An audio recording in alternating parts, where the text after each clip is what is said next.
विवाह। बाहर बारिश की खनक हो रही थी। भीतर राम, लक्ष्मण, सीता कविताओं, कहानियों आदि से एक दूसरे का मनोरंजन कर रहे थे। ये सावन की पहली फुहार थी।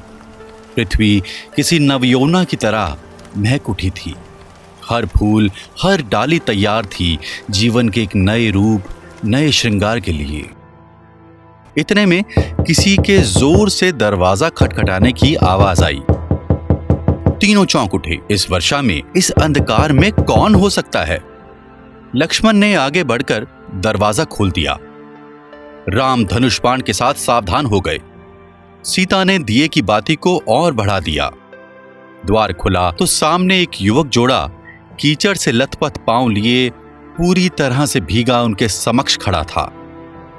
सीता ने आगे बढ़कर उन्हें भीतर आने के लिए आमंत्रित किया। उन दोनों को वह कुटिया में बनी एक मोरी की ओर ले गई। उनके हाथ पैर धुलाए। चूल्हे की आग अभी पूरी तरह से बुझी नहीं थी। लक्ष्मण ने उसमें सूखी लकड़ियां डालकर उसे फिर से प्रज्वलित कर दिया। वह युवक जोड़ा अपने वस्त्र निचोड़कर वहीं आग के पास बैठ गया। राम ने पूछा, कौन हैं आप लोग? मैं आनंद हूं और ये उमा है। हम दोनों विवाह करना चाहते हैं। तो इसमें समस्या क्या है? राम ने पूछा। हम दोनों भिन्न जनजातियों से आते हैं। उमा के पिता नदी के पूर्वी तट की जनजातियों के मुखिया हैं, तो मेरे पिता पश्चिमी तट की जनजातियों की मुखिया। कई पीढ़ियों से दोनों में रोटी बेटी का संबंध टूट गया है। दोनों बात बात पर युद्ध के लिए तत्पर हो जाते हैं। थोड़ी देर तक कुटिया में शांति छाई रही। राम ने फिर कहा, तुम्हारे परिवार तुम दोनों के बारे में जानते हैं? जी, युवक ने सर झुकाए हुए कहा। वो जानते हैं? तुम दोनों भागकर मेरे पास आए हो। वे अनुमान कर सकते हैं। इस जंगल में आपसे बड़ा सहायक कौन है? राम कुछ पल अपने विचारों में लीन रहे। फिर उन्होंने सीता से कहा, आज रात इनकी कुटिया में रहने की व्यवस्था कर दो। कल सुबह देखेंगे स्थितियां कैसी हैं। बादल रात को छट ही गए थे। अगली प्रातः सूर्योदय से पूर्व कुटिया के आसपास कोलाहल बढ़ने लगा। लक्ष्मण ने मुख्य द्वार खोल दिया। अतिथि उत्तेजित थे और राम पर जनजातियों का नियम तोड़ने का आरोप लगा रहे थे। वह युवक और युवती को अपने अपने क्षेत्र में ले जाकर दंड देना चाहते थे। राम जैसे ही बाहर आए, सब शांत हो गए, जैसे इस तेज के समक्ष उनके अपने विचार धुंधले पड़ गए हों। राम ने कहा, युवक और युवती के माता पिता आगे आए। उनके सामने आते ही राम ने कहा, कहिए। युवक के पिता ने कहा, राम, हम आपका सम्मान करते हैं, परंतु ये आपके अधिकार क्षेत्र में नहीं है। राम ने मुस्कुराकर कहा, वह कैसे? युवती के पिता ने कहा, राम, ये हमारी पारिवारिक समस्या है। तो क्या परिवार राज्य का भाग नहीं है? राम अभी भी मुस्कुरा रहे थे। है, परंतु, युवक के पिता ने कहा। परंतु क्या? लक्ष्मण ने युवक के पिता के कंधे पर हाथ रखते हुए कहा। राम ने एक पल के लिए अपने सामने फैले जनसमूह को देखा और फिर कहा, मुझे ध्यान से सुने। ये राम कह रहा है, आपका अधिकार अपने स्नेह पर है, घृणा पर नहीं। राज्य घृणा करने तथा उसे बढ़ाने की स्वतंत्रता नहीं दे सकता। सब लोग सन्नाटे में थे। राम ने फिर कहा, इनके विवाह में दूसरी बाधा क्या है? राम, कई पीढ़ियों पूर्व हमारी जाति का इनकी जाति से प्राकृतिक संपदा को लेकर युद्ध हुआ था, जिसमें दोनों ही पक्षों को भारी क्षति हुई थी। तब ये निर्णय हुआ था कि उसकी कथा आगे आने वाली पीढ़ियों को दोहराई जाएगी और इनके साथ कभी कोई संबंध नहीं रखा जाएगा। लड़की के पिता ने कहा, परंतु संबंध तो है, घृणा का संबंध। राम के साथ खड़ी सीता ने कहा, इसका अर्थ यह भी हुआ कि एक समय था जब घृणा नहीं थी।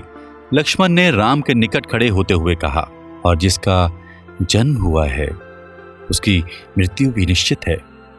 तो क्यों न इस मनुष्य को राख कर देने वाली भावना का आज अंतिम संस्कार कर दिया जाए? राम ने मुस्कुराकर कहा। वनवासी फिर निरुत्तर हो गए। मैं जानता हूं, भावना का जीवन तर्क से लंबा होता है, घृणा की इस भावना को मिटने में समय लगेगा, परंतु यदि हम निरंतर विश्वास बढ़ाने का प्रयत्न करें तो ये घृणा पराजित की जा सकती है। राम ने स्नेह से कहा, अगली बाधा क्या है? राम ने कुछ पल रुककर कहा, राम, हमारी परंपराएं भिन्न हैं। परंपराएं क्या है? राम ने पूछा। परंपराएं पूर्वजों द्वारा दी गई जीवन पद्धति है, और ये पद्धति किस पर निर्भर है? भौगोलिक स्थिति, इतिहास और जीवन मूल्य पर। तो क्या भौगोलिक स्थितियां हमेशा एक सी रहती हैं? नहीं राम, नदी के मार्ग की तरह वह बदलती रहती है। और विचार, क्या वह अपनी पूर्णता को पा गए हैं जो बदले नहीं जा सकते? सब चुप रहे। तब राम ने पुनः कहा, इतिहास समझकर सीखने का विषय है, दोहराने का नहीं। फिर भी परंपराओं का यूं निरादर नहीं किया जा सकता। युवक के पिता ने कहा, तो क्या इसका अर्थ ये नहीं कि परंपराएं कोई प्राणहीन वस्तु नहीं अपितु जीवंत विचार है? राम ने जोर देते हुए कहा, परंतु राम, इनके और हमारे ईश्वर भिन्न हैं। ये मृत्यु पश्चात स्वर्ग की अवधारणा में विश्वास रखते हैं, जबकि हम मानते हैं कि जो है वो यही है। इसी से हमारी जीवन शैली पर प्रभाव पड़ता है। युवती के पिता ने कहा। कुछ पल के लिए राम मानो स्वयं में खो गए। फिर उन्होंने गंभीरता से कहा, क्या कोई जानता है वह जन्म से पूर्व कहाँ था? किसी ने उत्तर नहीं दिया तो राम ने कहा, जब जन्म से पहले की अवस्था को नहीं जानते तो मृत्यु के बाद की कैसे जानोगे? तो क्या तुम ईश्वर को नहीं मानते? किसी वनवासी ने आश्चर्यचकित होते हुए कहा, मानता हूं। राम ने मुस्कुराकर कहा, मेरा ईश्वर वह ऊर्जा है जो मुझे आनंद की ओर ले जाती है। बहुत नहीं जानता, पर इतना जानता हूं, चाहूं तो भी व्यक्तिगत आनंद को समाज के आनंद से अलग नहीं कर सकता।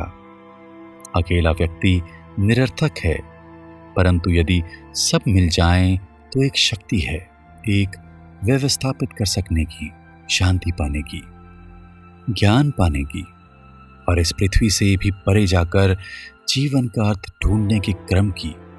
राम, आपकी बात हमें पूरी तरह से समझ नहीं आ रही, पर आप जो कह रहे हैं वह उचित ही होगा। आप हमसे क्या अपेक्षा रखते हैं? युवक के पिता ने कहा। राम दोनों पिताओं के निकट आ गए और दोनों के कंधे पर हाथ रखते हुए कहा, मेरी विनती है आपसे, आप दोनों गले मिलें और इन दोनों का विवाह कर दें। राम, आप विनती नहीं, आदेश दें। परंतु यदि मेरी पुत्री इनके घर रहेगी तो मैं चिंतित रहूंगा। युवती के पिता ने हाथ जोड़ते हुए कहा, मैं आपकी बात समझ रही हूं। सीता ने आगे बढ़ते हुए कहा, इस स्थिति में वह पहली संतान होने तक ये दोनों हमारे साथ नई कुटिया बनाकर रहें। वह संतान दोनों परिवारों की होगी और तब तक आशा करती हूं कि आप इस निरर्थक ईर्ष्या द्वेष से मुक्ति पा चुके होंगे। सीता ने मुस्कुराकर कहा। और यदि संतान नहीं हुई तो? किसी ने पीछे से धृष्टतापूर्वक पूछा। तो उस स्थिति में दोनों जनजातियां एक एक शिशु इन्हें गोद देंगे और वह बच्चे इन्हें पुनः अपने समूह से जोड़ेंगे। सीता ने धैर्य से कहा। उस रात राम की कुटिया के बाहर आनंद और उमा का पाणी ग्रहण हुआ। पूरा जंगल पुनः जीवित हो उठा। आनंद और उमा ने आशीर्वाद के लिए राम सीता के पांव छुए तो सबकी आंखें आनंद से सजल हो उठी।